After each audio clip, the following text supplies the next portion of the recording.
이제 내가 뒤에서 할게. 벌써요? 난 아직 괜찮은데요. 괜찮다니 손이 떨리잖아. 괜찮아요.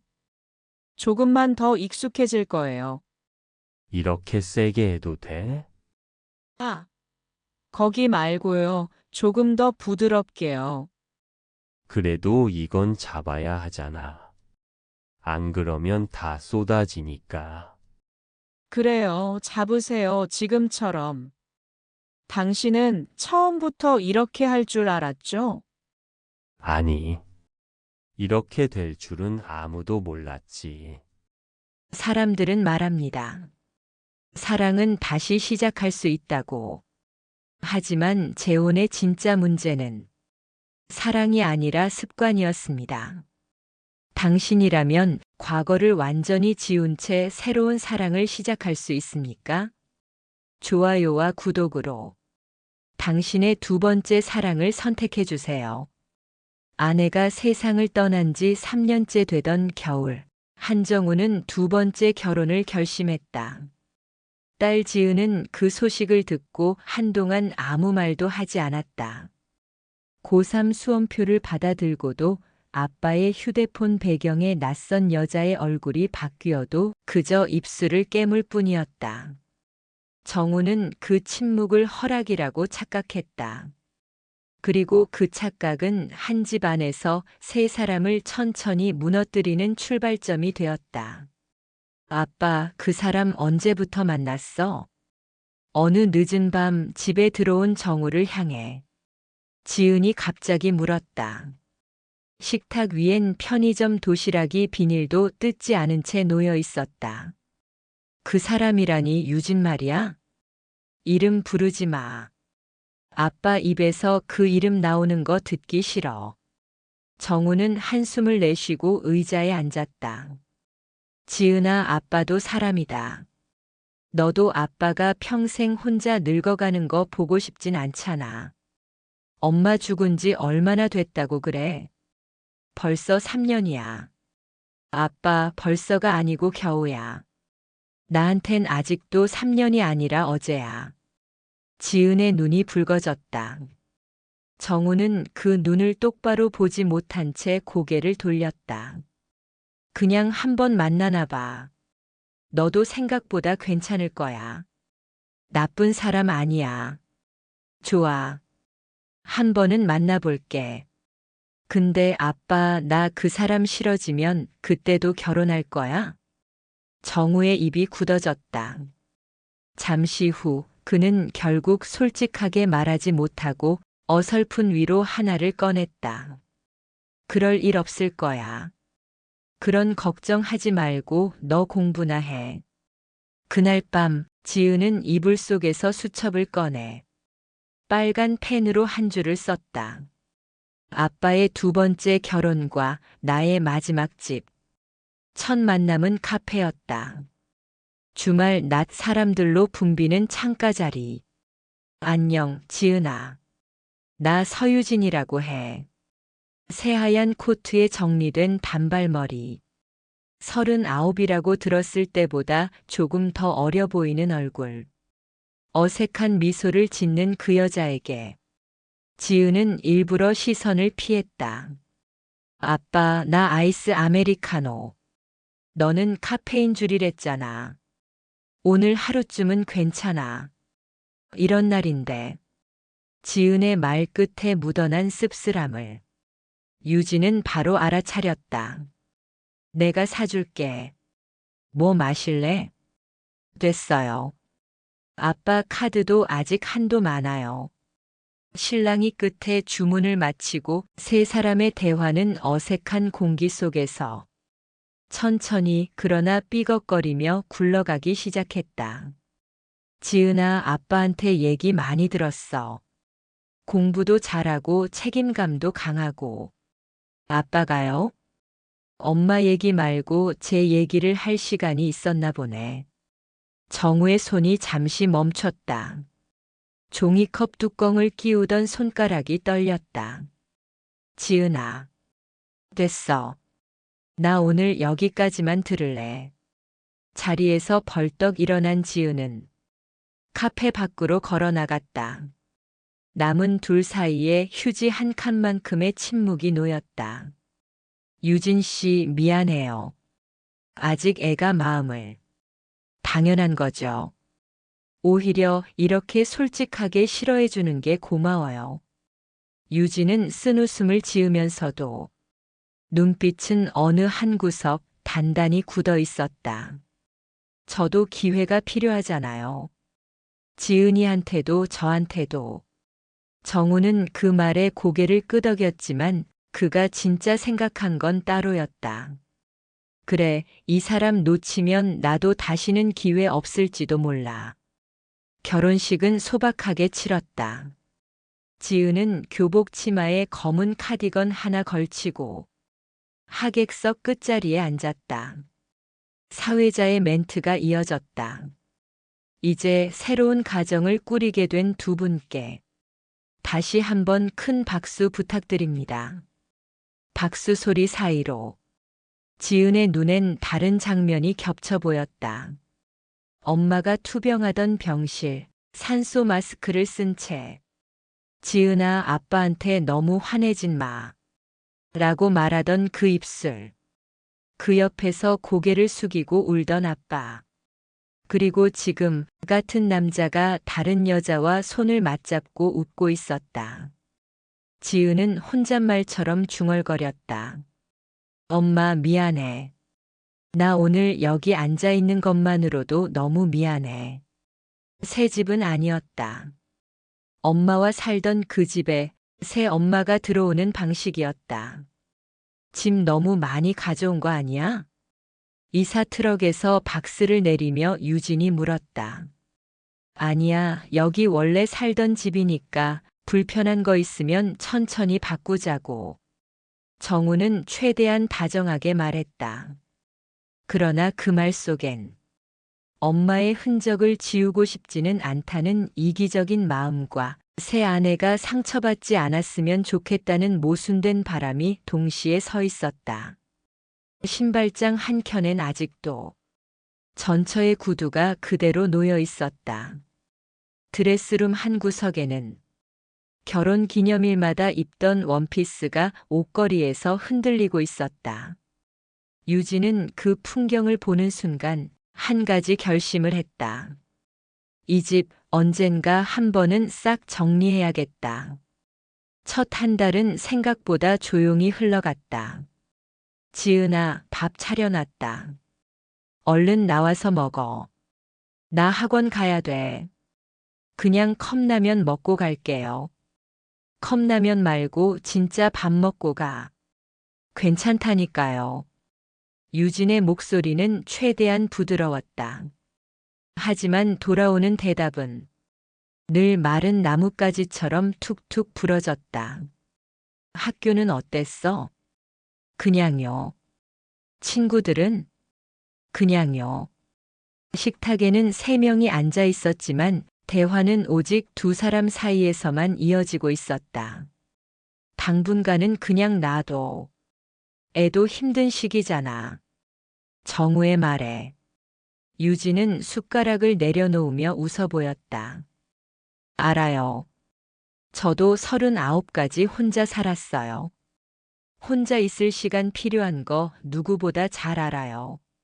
하지만 그 웃음 뒤에 숨어 있는 묵직한 피로감까지 정우는 끝까지 보지 못했다. 문제는 사소한 것에서 시작됐다. 어느 날 저녁 유진은 큰 결심을 하고 드레스룸에 들어갔다. 여보, 이 옷은 정리해도 될까? 그건. 정우는 손에 들고 있던 리모컨을 내려놓았다. 유진 손에 들린 건 전처가 마지막으로 여행 가서 찍었던 사진 속 원피스였다. 널리 입어. 아까워서 묵혀두는 것보다 낫지. 결혼 후에도 그는 종종 그렇게 말하곤 했다. 그냥 문 앞에 놓아둘게. 지은이한테 한번 물어보고.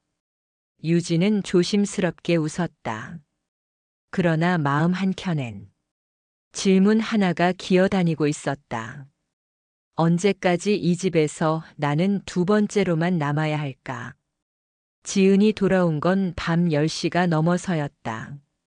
다녀왔습니다. 습관처럼 인사를 하긴 했지만 그 목소리엔 정 붙일 곳이 없었다. 지은아, 잠깐만. 유진이 거실로 나와 문 앞에 놓은 종이백을 가리켰다. 이거 엄마 옷이지? 응. 근데 내가 보기에도 이제 좀 정리하는 게 낫지 않을까 해서. 지은의 표정이 단숨에 굳었다. 왜요? 뭐가? 왜 정리해요? 엄마 옷인데. 유진은 침을 삼켰다.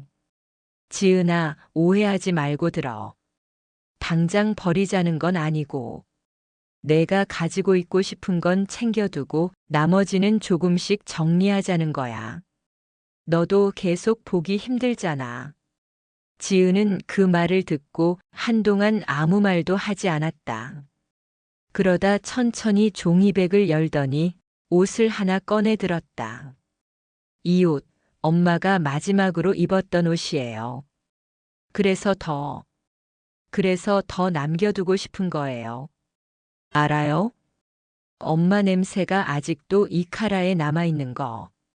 지은은 옷깃을 코에 대고 깊게 숨을 들이켰다. 아줌마는 모를 거예요. 아니, 새엄마라고 불러야 하나요? 뭐라고 불러야 하지? 엄마 자리 앉으려고 들어온 사람한테 이 냄새가 얼마나 소중한지 상상도 안 되겠죠. 그 말에 유진의 눈동자가 흔들렸다. 지은아, 나는 내 엄마 자리 앉으려고 들어온 게 아니야. 그럼 뭐예요? 그냥 아빠 옆자리? 그 자리만 따로 있어요? 문간에서 이 광경을 지켜보던 정우가 급히 다가왔다. 지은아, 말이 너무 심하다. 심한 건 아빠야. 엄마 옷 버릴 생각을 어떻게 해? 아무도 버린다고 안 했어. 정리 좀 하자는 거였지. 지은은 잠시 아빠를 바라보다가 결국 웃음 같은 비웃음을 터뜨렸다. 역시 그래. 아빠는 항상 말은 안 했지. 근데 행동은 항상 아빠 편했어. 그날 밤 지은은 방문을 세게 닫으며 방 안으로 들어갔다. 문이 닫히는 소리가 이 집에서 처음 누군가의 마음이 완전히 닫히는 소리처럼 느껴졌다. 다음 날 아침 식탁 위에는 메모 한 장이 놓여 있었다. 학교 끝나고 자습하고 올게요. 저녁 먹지 마세요. 걱정하지 마세요. 걱정하지 말라는 말은 언제나 가장 불안한 문장이었다. 지은이 괜찮겠지? 고3이잖아. 예민한 시기야. 며칠만 지나면 조금 진정되겠지. 정우의 말에 유진은 고개를 끄덕였지만 손에 쥔 컵이 부러질 듯 힘이 들어갔다. 그리고 그날 저녁 정우의 휴대폰으로 낯선 번호 하나가 걸려왔다. 여보세요? 아, 여보세요. 혹시 한정우 씨 보호자분 되시나요? 낯선 남자의 목소리. 뒤로 들리는 웅성거림. 네, 그런데요. 누구시죠? 여기 지구대입니다. 따님이 잠시 보호 중이십니다. 그 짧은 문장은 이 집의 시간을 완전히 멈춰 세웠다. 지구대 대기실 의자는 차가웠다. 지은은 무릎 위에 올려둔 가방끈을 손가락으로 감았다 풀었다 반복했다. 눈은 빨갛게 부어 있었고 손등에는 긁힌 자국이 몇 군데 보였다. 정우와 유진이 들어서자 지은은 눈을 피했다. 무슨 일이죠? 왜 우리 딸이 여기에? 정우가 다급하게 묻자 경찰관이 서류를 들여다보며 말했다. 편의점에서 실랑이가 좀 있었습니다. 계산 안 한 물건을 소지하고 나가려다 직원이 붙잡았고 그 과정에서 고성이 오가는 바람에 신고가 들어왔어요. 정우의 얼굴이 하얗게 질렸다. 지은아, 너 물건 훔쳤어? 안 훔쳤어. 그럼 왜? 그냥 갖고 있다가 다시 두려고 했어. 지은의 목소리는 떨렸지만 눈빛만큼은 오히려 더 단단했다. 아버님 미성년자고 처음이라. 편의점 쪽에서도 처벌 의사는 없다고 합니다. 다만 최근에 이런 식으로 불안정한 행동을 보이는 학생들이 꽤 많아서 혹시 가정 상황이? 경찰관의 말이 끝나기도 전에 유진이 한 발 나섰다. 죄송합니다. 집에서 제가 더 잘 지켜볼게요. 그 말에 지은이 고개를 번쩍 들었다. 아줌마가 왜 그래요? 경찰 아저씨가 엄마냐고도 안 물어봤는데. 순간 정우의 가슴을 누르는 무게가 2배는 무거워지는 것 같았다. 집으로 돌아오는 차 안, 침묵은 더 이상 피할 수 없는 폭발을 기다리는 도화선 같았다. 먼저 입을 연 건 정우였다. 지은아, 말하지 마. 이건 그냥 넘어갈 문제가 아니야. 그래. 아빠도 그냥 넘어가 본 적 없지. 항상 누군가 한 번은 크게 혼나야 끝났지. 지은아. 목소리가 높아지자 유진이 옆에서 조심스럽게 말했다. 여보, 오늘은 그냥 집에 가서 얘기하자. 그러나 이미 차 안의 공기는 한계점에 다다라 있었다. 좋아요. 집에 가서 얘기하죠. 아빠, 오늘 경찰 아저씨한테 왜 그 말 못했어요? 무슨 말? 엄마 진짜 왜 죽었는지. 정우의 손이 핸들을 잡은 채 멈췄다. 지은아, 그 얘기는. 엄마는 암이 아니라 약 먹고 스스로 갔잖아요. 앞 좌석에서 유진의 숨이 턱 막혔다. 지은아, 그만해. 왜요? 아빠는 항상 그래. 자기한테 유리한 사실만 말하잖아. 아줌마한테도 말 안 했죠? 엄마가 아빠 때문에 버티지 못했다는 거. 유진이 고개를 돌려 정우를 바라보았다. 여보, 그게 무슨 말이야? 정우는 아무 말도 하지 못했다. 대신 그의 머릿속에는 몇 년 전 병실에서 있었던 한 장면이 떠올랐다. 나 이제 그만할래. 무슨 소리야? 지은이 생각은 안 해? 나는 더 이상 버틸 자신이 없어. 당신 회사라고 나가는 날마다 그 여자랑 같이 있는 거 다 알고 있어. 정우는 그때도 지금처럼 아무 말도 하지 못했다. 당신 평생 이렇게 살지 마. 그게 아내가 남긴 마지막 말이었다. 차는 결국 집 앞에 도착하고서도 한동안 시동이 꺼지지 않았다. 먼저 내린 건 지은이었다. 나 오늘 여기까지 들을래. 이제부터는 아줌마가 대신 들으면 되겠네. 문이 닫히고 골목길을 걸어가는 딸의 뒷모습을 보면서도 정우는 따라 나가지 못했다. 그 옆에서 유진이 낮게 물었다. 여보, 정말이야? 당신 전처분하고 있을 때 다른 여자 있었어? 정우는 마치 누군가가 목을 조르는 것처럼 숨이 막혔다. 그건 이미 끝난 일이야. 끝난 일이면 왜 아무한테도 말을 안 했어? 왜 나한테도 숨겼어? 정우는 핸들을 두 손으로 꽉 잡았다. 유진아, 너라도 내 편 있어줘야 돼. 그 말에 유진은 미소 아닌 표정을 지었다. 당신 지금 나를 편으로 부르는 거야? 아니면 그냥 공범 찾는 거야? 그리고 그날 이후 이 집의 균형은 눈에 보이지 않게 틀어지기 시작했다. 며칠 후 유진은 혼자 옷장을 열었다. 전처에 옷이 걸려있던 자리는 아직 그대로였다. 그녀는 조용히 한 벌을 꺼내 들며 혼잣말을 했다. 언니, 죄송해요. 근데 나도 여기서 살아야 하니까요. 유진은 옷을 접어 박스에 넣었다.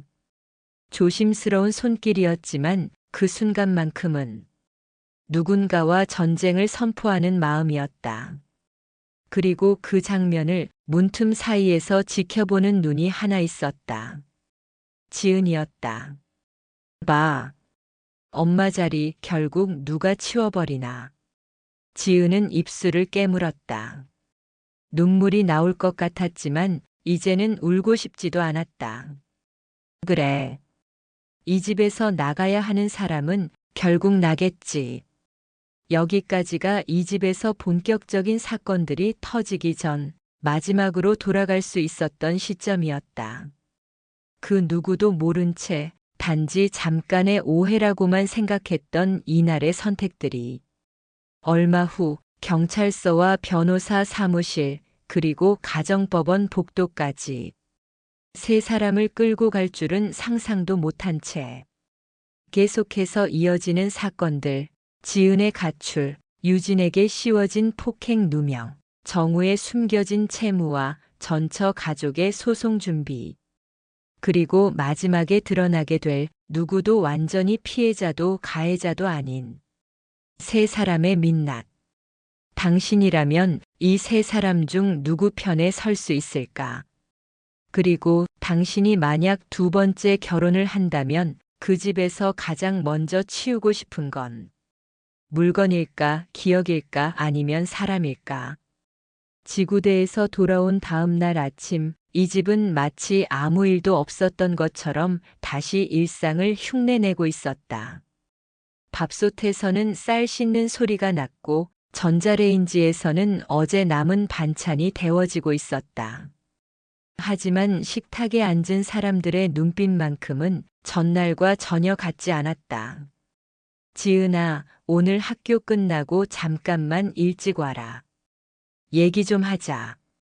정우가 조심스럽게 말을 꺼냈다. 오늘 자습 있다고 했잖아요. 자습은 내일도 있고 모레도 있어. 이 얘기는 오늘 해야 해. 지은은 잠시 고개를 숙이고 있었다.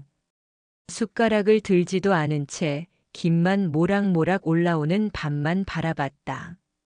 그럼 오늘 일찍 올게요. 대신 아빠도 오늘은 도망가지 말아요. 도망가다니 무슨 소리야? 아빠 그 말 엄마도 마지막에 했어요.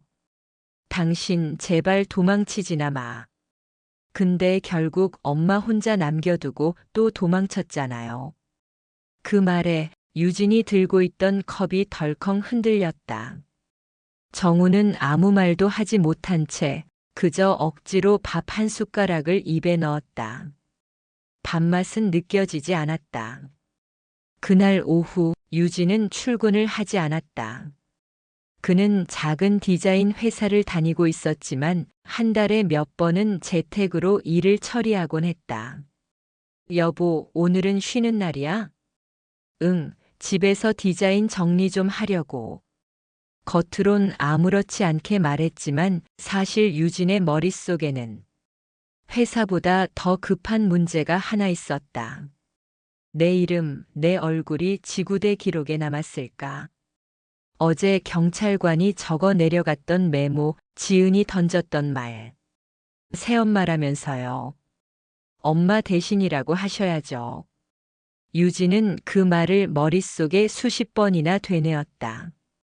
나는 엄마 대신 들어온 사람이 아닌데. 그는 혼잣말을 하며 거실 한가운데에 서 있었다. 소파 등받이에 걸려있던 담요에 아직도 전처의 향수 냄새가 은은하게 배어 있는 것 같았다. 언니, 나는 도대체 여기서 어떻게 있어야 되는 거예요? 해가 지고 지은이 약속보다 1시간 늦게 집에 들어왔다. 늦었네. 학원에서 상담 좀 하느라요. 정우는 드디어 마음을 다잡고 딸과 마주 앉았다. 지은아, 어제 했던 말. 엄마 얘기 그건 팩트잖아요. 엄마가 병원에서 그냥 편하게 간 게 아니고 마지막까지 아빠 때문에 울다가 간 것도 맞잖아. 정우는 눈을 감았다 뜨며 말했다. 아빠가 잘못한 거 인정한다. 그때 아빠가 도망친 것도 맞고, 다른 여자한테 마음이 간 것도 맞다. 다른 여자? 지은의 눈이 가늘게 떨렸다. 그래. 근데 그 사람은 지금 내가 생각하는 사람은 아니야. 지은은 고개를 살짝 돌려 유진을 쳐다봤다. 그럼 아줌마는 아니고. 유진은 숨을 들이켰다. 지은아, 나는 그때 너희 엄마 살아있을 때 내 아빠를 만난 적 없어. 정말이에요? 그래. 나는 내 아빠가 혼자라고 들었어. 아내가 오래전에 떠났다고 들었고. 그래서 미안하지만 그렇게까지 죄책감 같은 건 안 느꼈어. 정우는 두 사람의 시선을 동시에 피했다. 그때는 그게 편했거든. 지은은 웃음 같은 숨을 내쉬었다. 아빠 참 대단하다. 엄마한테는 사실을 숨기고 아줌마한테도 사실을 숨기고. 근데 맨날 하는 말은 가족을 위한 선택이었지. 지은아, 그만하자. 아니, 아직 시작도 안 했는데 뭘 그만해요. 아빠, 그때 외도했던 여자. 지금도 연락해요? 정우는 단호하게 말했다. 아니야. 그 사람은 벌써 결혼했고 이민 갔어.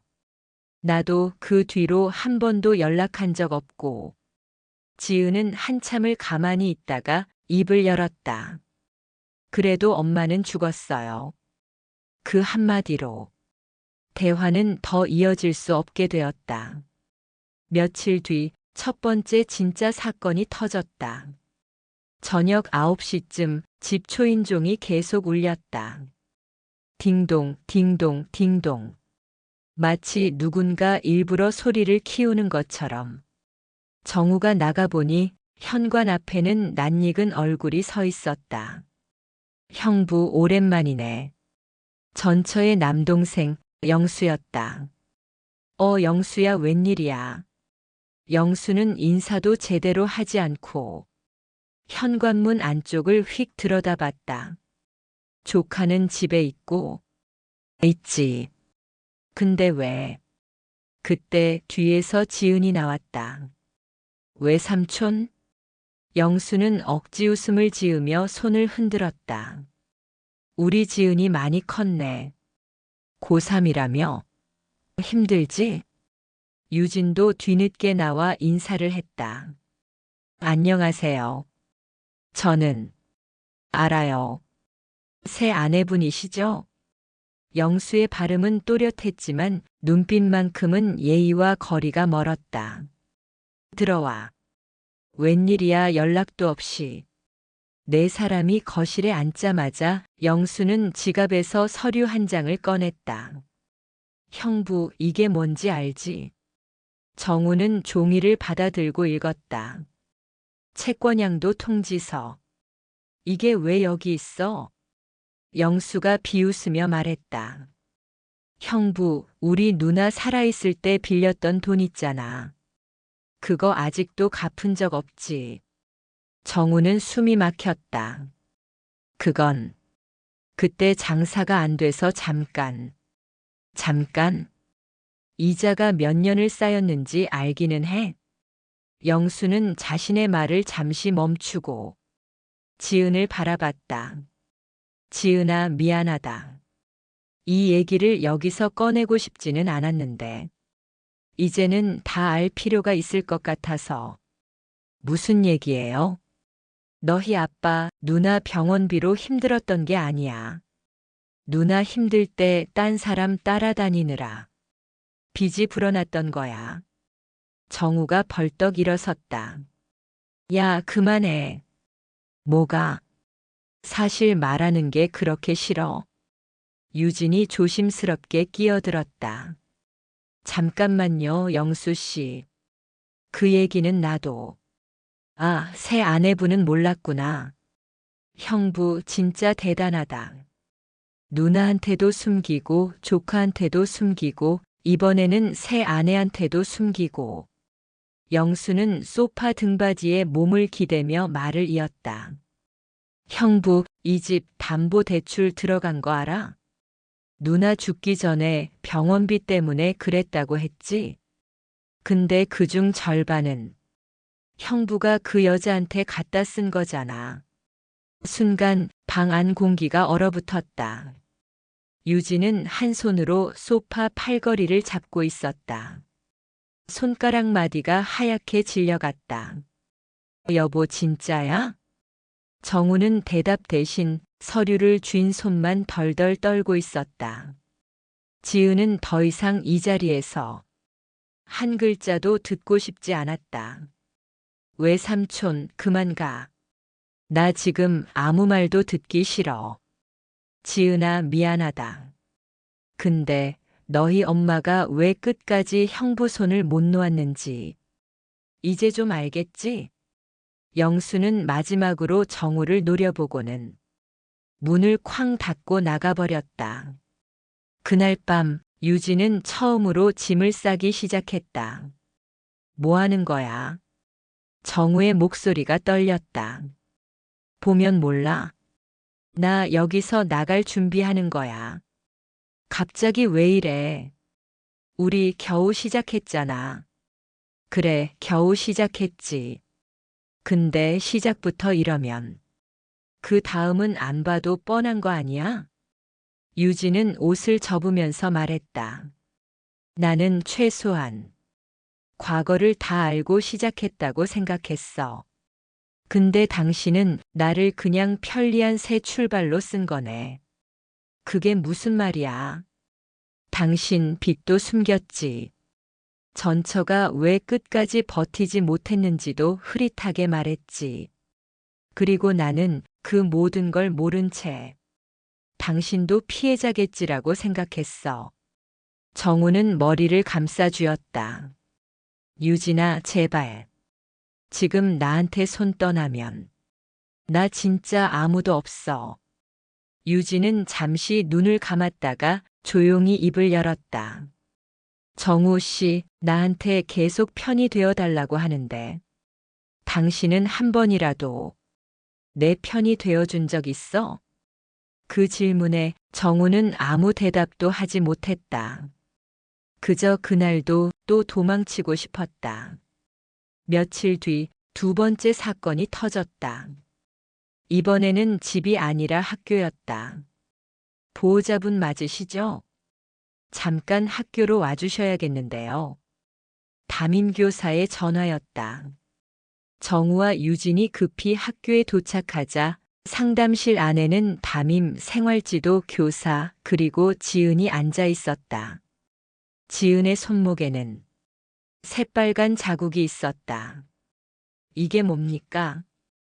정우가 떨리는 목소리로 물었다. 담임이 한숨을 쉬며 말했다. 요즘 아이들 사이에서 그냥 장난이라고 하는 행동입니다. 본인은 스트레스 풀려고 했다는데 자해성 행동으로 볼 수밖에 없어서요. 지은아, 이게 뭐야? 왜 이런 짓을 해? 정우가 묻자 지은은 고개를 돌리고 웃었다. 이게 뭐가 그렇게 난리 날 일인데. 아빠가 한 일에 비하면 이 정도는 귀엽잖아요. 유진이 다가가 딸의 손목을 잡았다. 아프잖아, 이거. 아줌마가 왜 상관해요? 지은은 손을 획 뿌리쳤다. 아줌마, 요즘 소문 못 들었어요? 무슨 소문? 계모가 딸 학대하는 집 많다고. 경찰도 학교도 그런 사건 엄청 민감하게 본다던데. 지은의 눈빛이 이상하게 번졌다. 나 그냥 누가 먼저 나를 피해자라고 불러주는지 보고 싶었어요. 그 말에 상담실 안 공기가 찢어지는 듯 했다. 지은아, 그런 말 함부로 하는 거 아니야. 왜요? 아빠는 엄마한테 한 행동, 누가 뭐라고 했어요? 이제 내 차례인 것 같아서요. 담임이 조심스럽게 물었다. 지은아, 혹시 집에서 어른들이 내게 심하게 대하는 일은 없니? 지은은 잠시 생각하는 척 하다가 천천히 입을 열었다. 네. 정우와 유진이 동시에 고개를 돌렸다. 뭐라고? 때리진 않아요. 근데 천천히 구축형으로 사람을 무너뜨린다고 해야 하나? 지은은 지나치게 또렷한 목소리로 말했다. 엄마 죽고 나서 아빠는 항상 이렇게 말했어요. 너 때문에 버티는 거다. 그 말 나한테는 부담이었어요. 근데 이제 와서 보니까 그 말은 엄마한테도 했겠더라고요. 정우는 두 손으로 얼굴을 가렸다. 그만해, 제발. 왜요? 진실인데? 유진이 떨리는 목소리로 말했다. 선생님, 집에서 아이한테 소리 지른 적은 있지만 손찌검 같은 건 한 적 없어요. 오히려 저는 어떻게든 가까워지려고. 담임이 고개를 끄덕였다. 알고 있습니다. 다만 아이가 정서적으로 많이 불안한 건 사실이라. 학교 차원에서도 기록은 해둘 수밖에 없어요. 혹시 몰라. 관할센터와도 한번 상담을 연결해 보려고 합니다. 그날 이후 이 집은 단지 힘든 재혼 가정이 아니라 공적 기록에 남는 위험 가정 후보가 되었다. 결정적인 사건은 생각보다 사소한 말 한마디에서 시작됐다. 어느 비 오는 날, 지은이 젖은 가방을 들고 집에 들어왔다. 지은아, 우산 왜 안 썼어? 까먹었어요. 유진이 수건을 가져와 딸의 머리를 닦아주려 했다. 가만 있어봐. 감기 걸리면 어떡해. 지은은 반사적으로 어깨를 확 치며 물러났다. 하지 마세요. 그 순간 현관문이 열리며 옆집 아주머니가 들어왔다. 아, 죄송해요. 택배가 우리 집으로 와서. 눈앞에 펼쳐진 장면은 마치 연극의 한 장면처럼 선명하게 각인되었다. 젖은 머리, 어깨를 움켜쥔 손, 그리고 하지 마세요. 라고 외치는 소녀. 어머, 무슨 일이에요? 옆집 아주머니의 눈이 커졌다. 유진은 황급히 손을 뗐다. 아, 아니에요. 오해하지 마세요. 그냥 머리 좀 닦아주려던 건데. 지은은 숨을 가쁘게 몰아쉬며 말했다. 괜찮아요. 저 괜찮아요. 아주머니, 오해하지 마세요. 그냥 조금 세게만 그럴 뿐이에요. 그 말은 사실에 대한 설명이 아니라 상상력을 자극하는 불씨였다. 그리고 며칠 뒤 낯선 번호에서 전화가 왔다.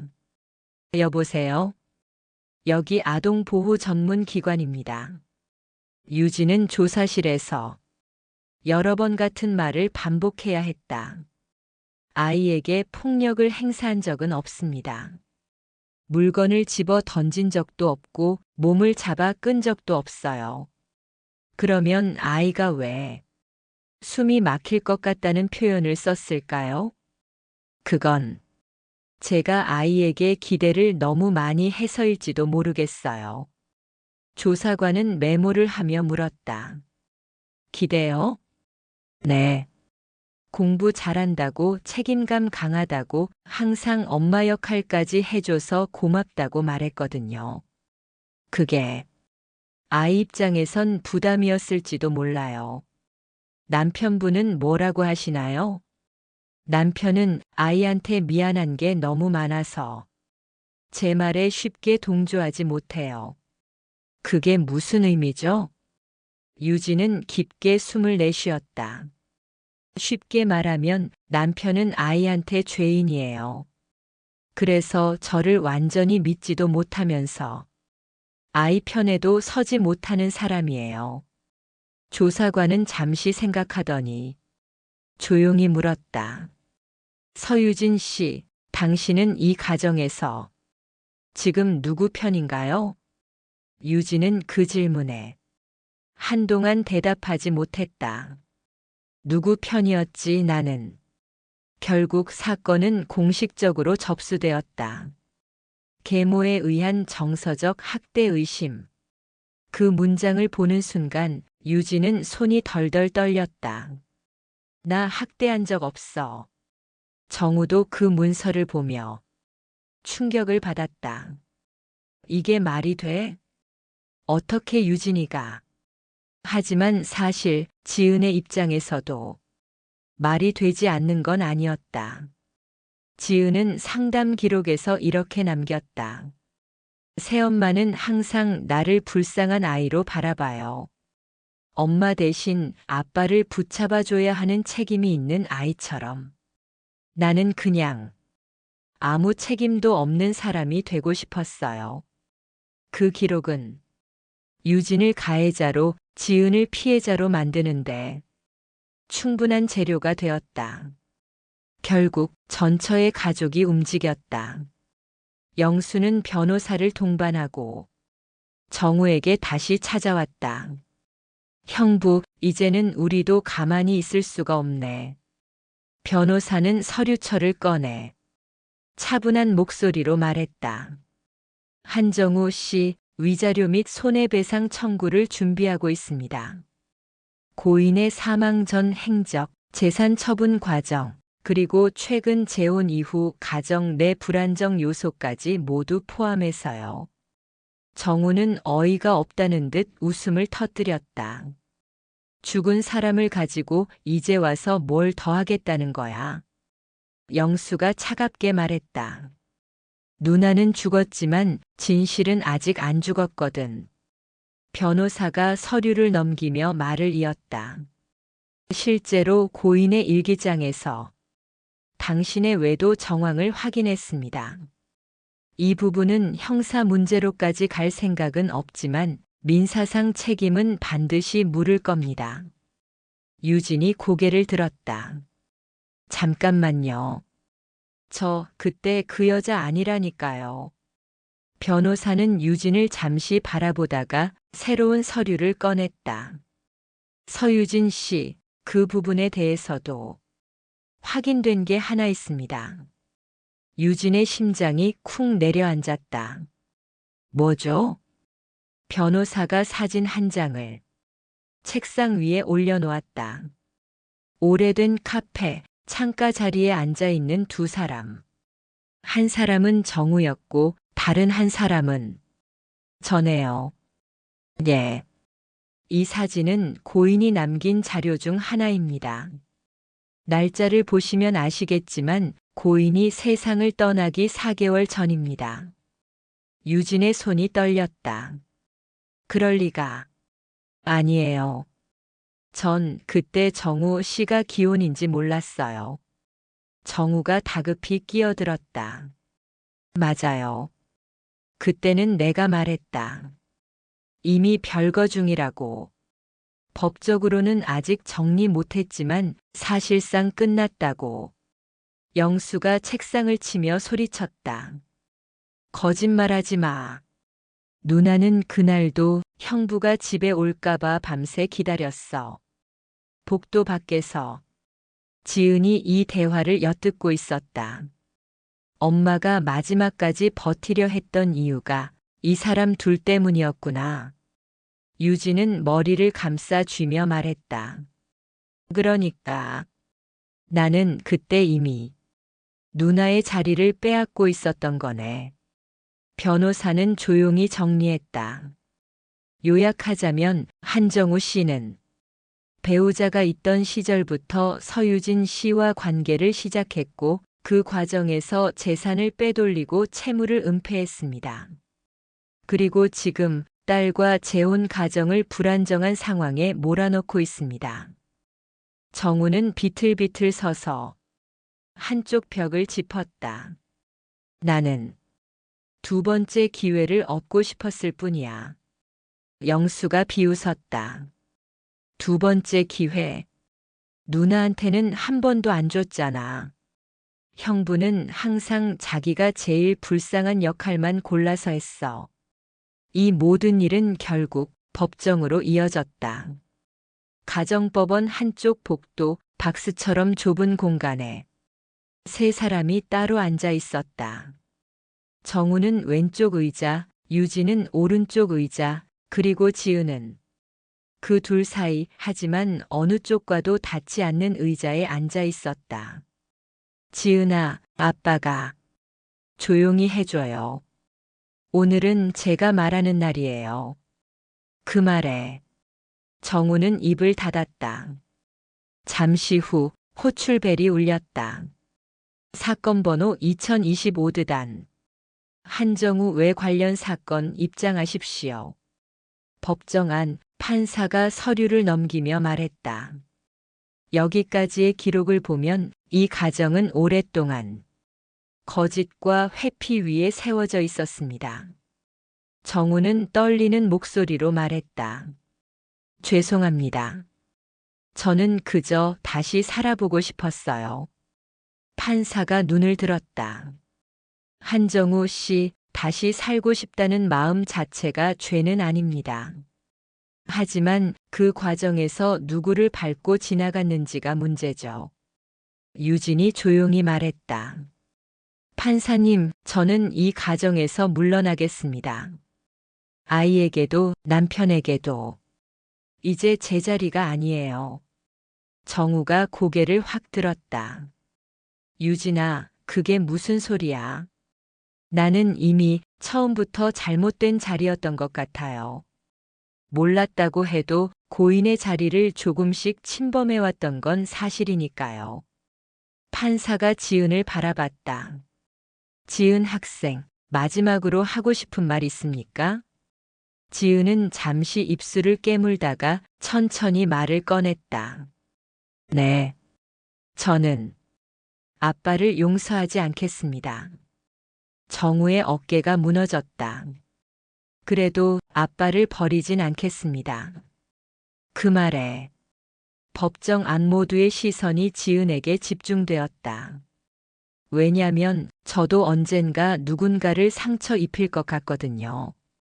엄마를 닮기도 했지만 아빠를 많이 닮은 것 같아서요. 그래서 누군가는 끝까지 사실을 기억해주는 사람이 필요하니까요. 판사는 고개를 끄덕였다. 좋습니다. 오늘 이 자리에서 모든 걸 정리할 순 없겠지만 한 가지는 분명히 해야겠네요. 판사는 마지막 결론을 내렸다. 사랑은 죄가 아닙니다. 그러나 사랑을 이유로 누군가를 버린 책임은 반드시 따라가게 되어 있습니다. 이 가정의 마지막 심판은 법정이 아니라 당신들의 기억 속에서 계속될 겁니다. 정우는 그 말을 들으며 고개를 천천히 숙였다. 유진은 조용히 손에 낀 반지를 빼서 주머니에 넣었다. 지은은 앞만 바라보았다. 어느 누구의 편도 들지 않는, 그러나 누구의 죄도 잊지 않는 눈으로. 몇 달 뒤 이 집에는 더 이상 세 사람이 함께 밥을 먹는 날이 없었다. 유진은 작은 원룸으로 나갔다. 정우는 혼자 이 집에 남았다. 지은은 기숙사가 있는 학교로 진학했다. 거실 한쪽 전처에 옷장이 있던 자리는 비어 있었다. 하지만 그 빈자리보다 더 허전한 건 식탁 위에 놓여 있는 밥그릇 3개였다. 정우는 혼잣말을 했다. 내가 지키고 싶었던 건 사랑이었을까 아니면 그냥 내 외로움이었을까? 답해줄 사람은 없었다. 유진은 새 집에서 낯선 천장을 바라보며 눕곤 했다. 언니, 나는 결국 언니 자리까지 욕먹게 만들고 나왔네요. 그녀는 가끔 전처의 사진이 있는 묘소에 찾아갔다. 사실은요, 그 사람 처음 만났을 때 이미 기혼 남자라는 거 눈치로 알고 있었어요. 근데 그냥 모른 척 했어요. 이제 와서야 인정하네요. 나도 공범이었다는 거. 바람이 풀잎을 스치는 소리가 대답처럼 들렸다. 지은은 기숙사 방에서 하늘색 노트 한 권을 다 쓰고 새 노트를 꺼냈다. 페이지 맨 앞에 다시 한 줄을 적었다. 아빠는 사랑을 선택했다고 믿었지만 사실은 책임에서 도망친 사람이었다. 그리고 그 아래 또 한 줄을 더 적었다. 나는 사랑도 책임도 둘 다 피하지 않는 사람이 될 수 있을까? 펜 끝이 잠시 멈췄다가 마지막 문장이 적혔다. 그래도 언젠가 내 자식을 사랑한다고 말할 땐 거짓말은 하지 않는 어른이 되고 싶다. 이야기는 여기서 끝이 아니다. 언젠가 지은이 누군가의 손을 잡고 결혼식을 올릴 때 그녀의 머릿속에는 오늘 당신이 들은 이 모든 장면들이 한꺼번에 떠오를 것이다. 그때 그녀는 아버지를 이해하게 될까? 새엄마를 용서하게 될까? 아니면 그들처럼 또 다른 누군가를 상처 입히게 될까? 정답은 아무도 모른다.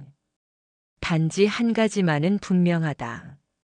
사랑은 죄가 아니지만 사랑을 핑계로 한 선택은 언젠가 반드시 책임이라는 이름으로 돌아온다는 것. 그리고 우리는 모두 누군가의 사랑과 전쟁 속에서 살아가고 있다는 것. 당신이라면 이들 셋 중 누구 편에 설 수 있겠는가? 그리고 당신의 두 번째 선택은 정말 첫 번째 상처보다 더 나은 결말을 가져올 수 있을까? 사람들은 종종 묻습니다. 사랑은 다시 시작할 수 있을까요? 하지만 이 이야기를 들은 당신은 이제 그 질문이 얼마나 잔인한 말인지 알게 됐을 겁니다. 사랑은 다시 시작할 수 있습니다. 단 그 끝이 같은 잘못으로 돌아오지 않을 때만요. 정우는 두 번째 결혼으로 첫 번째 상처를 덮으려 했습니다.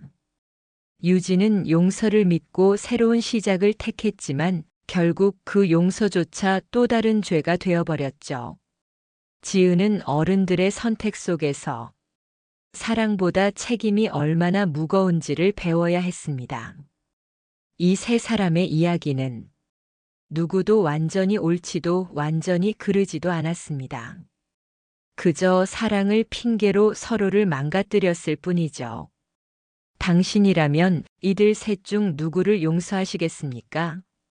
그리고 당신의 사랑은 지금 누군가의 상처 위에 서 있진 않습니까? 이 영상을 보고 잠시라도 마음이 흔들렸다면 지금 그 감정을 잊지 말아주세요. 그리고 구독과 좋아요로 당신의 생각을 남겨주세요. 여러분의 선택 한 번이 다음 이야기를 만들어냅니다. 사랑과 전쟁, 그 두 번째 이야기. 곧 다시 찾아뵙겠습니다.